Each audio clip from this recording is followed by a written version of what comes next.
Good morning. I'm David Watts, and welcome to this video endorsed by David Watts Consulting.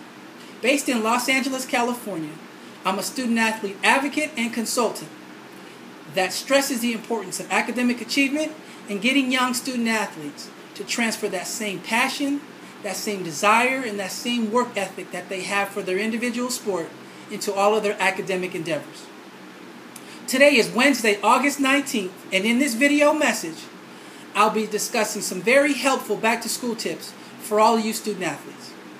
Bear in mind, this is the first time that I'm doing this video thing. I'll be going back and forth from my notes on my iPad to the video here. But I want you all to realize this. It's not about me, folks. It's about the message. So let's go ahead and get started. First and foremost, let's talk about the importance of being organized and prepared. Okay? There's nothing more important as a student-athlete than walking into all of your classes from the first day of school all the way throughout the last day of school fully prepared and organized. Okay? So what that means is every day that you walk into the classroom, you should have plenty of paper, plenty of extra pens and pencils, a calculator, everything that you need to be successful in the class, including your books. I know that sounds kind of obvious, but you'd be surprised how many students don't bring their books to class. Okay? Speaking of textbooks, I recommend that you write your name in 2 different locations just to make sure that if your book is ever lost, it can be returned to you in a timely fashion. Okay, so the first place that I recommend is on the inside left cover of your book, and anywhere else that you know of, just in case if somebody tries to say that it's their book, you know that your book was written down on a specific page number or what have you. Okay? The other 2 areas that I feel that need to be organized are your backpack and your locker. Okay, you'd be surprised of how many backpacks and lockers that I see that are just total pigsties. Okay, that can't happen. You can't have miscellaneous papers, clothes, towels, empty sandwich bags in your locker or your backpack. That just can't happen. In order for you to be successful and organized, it has to be clean. Okay, the next 2 things that I recommend that you have, the first one is a daily planner. Okay, it's very, very important that when you get your homework assignments, your project assignments, your test dates, everything important for school related that the teacher gives you information, you must write it down in your daily planner. That way you won't forget. Sounds pretty obvious, but most people don't do it. The next thing that I suggest you have is a daily to-do list. Okay?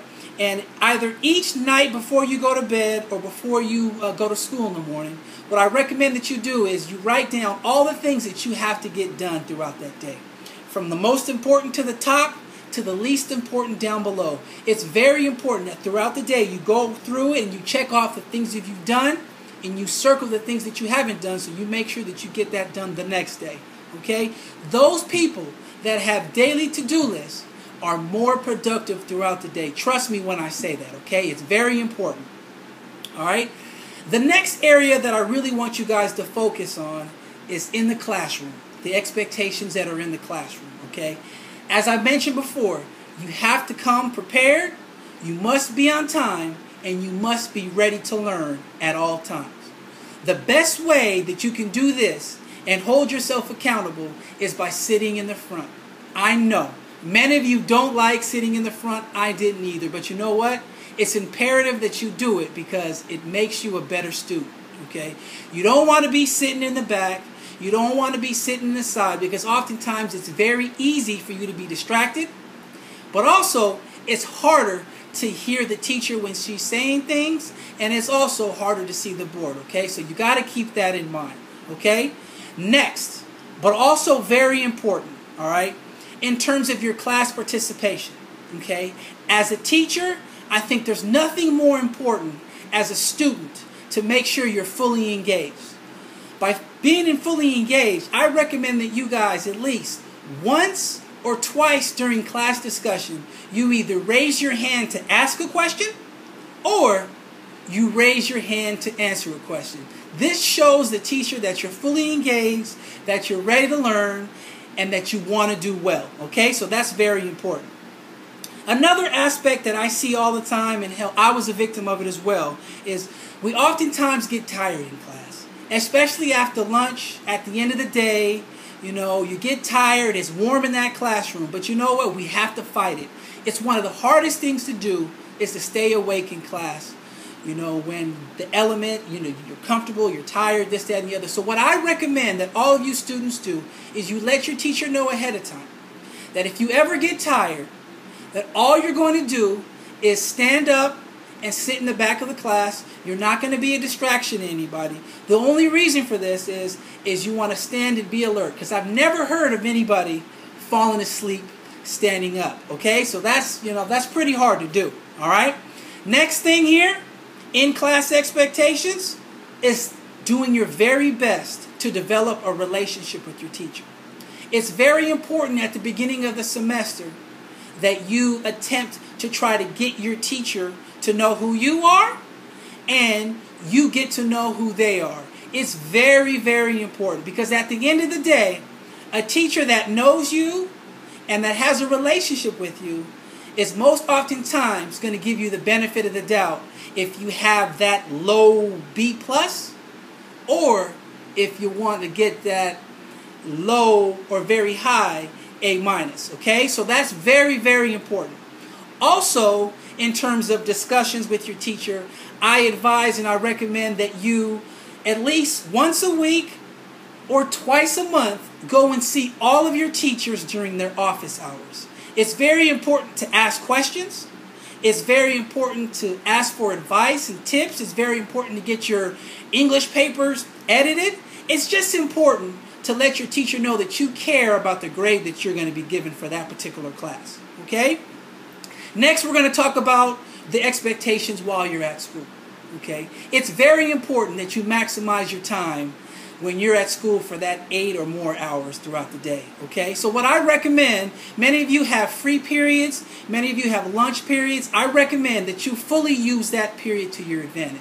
That means there's not a lot of fooling around with your friends, playing basketball in the gym and doing things that really don't matter. What I recommend that you guys do is make sure that you get most of your homework done at school, most of your studying, most of your note-taking, most of all the stuff that needs to be done at school, so you don't have to do it at home. It's very, very important, because you know what? You're probably going to be more alert once you're at school rather than you're at home at 9, 10 o'clock at night when your brain is tired and ready to shut off. Okay? Next, we're going to talk about at-home expectations. Okay? It's very important. Okay, listen to this here. It's very important. In order for you to be a successful student-athlete, you're going to have to sacrifice 4 things. And these 4 things are very important. They're kind of tough to do, but you're going to have to sacrifice. The first thing is being on the internet. Social media, all that stuff. You're going to have to sacrifice it. Second thing, phone conversations. Third thing, watching television. Fourth thing, playing video games. I'm not saying that you don't have to do any of this all the time, but at least during the week, what you want to do is you want to learn to basically sacrifice these things to the best of your ability and save them for the weekends, because you want your work week to be as optimum as possible. Okay? Last but not least, you want to locate a distraction-free area at your home to where there won't be anything that can distract you away from getting your homework done or studying. Whether this be in your room, whether this be in your dad's man cave, whether this be at the library around the street from the house, or at your neighbor's house, it's important that when you're doing your work, there's not a lot of distraction. Distraction being television, radio, parents, siblings, or even your cell phone. One thing that I would strongly recommend is when you're doing your homework and you're getting your studying done, you either don't have your cell phone around or you have it on silent so you don't know when somebody's calling or texting you. Okay? I appreciate the time that you guys have invested in listening to this video. It's very important that I share my experiences with you all, and I really want you all to know that I can be assessed at all times. You can reach me at dwatts029@gmail.com, or if you want to reach me at my Facebook page at David Watts Consulting, or as well as Twitter at DWCinfo. Thank you so much, and I want to leave you with 2 things before I leave. First impressions are priceless. okay? And they can't be sort of made up. You need to do your best to make the first impression from the day you walk into that classroom to the day you leave, because you know what? It's priceless and it can only help you. The last thing, and I always tell this to young student athletes all over the country that I talk to, okay, is the mantra that I like to tell them is you have to sacrifice now to shine later. Let me say that again. Sacrifice now to shine later. And I know that if you do this, you will be the best student athlete possible. Thank you so much. I appreciate your time. And trust me, you will be hearing from me again in the very near future.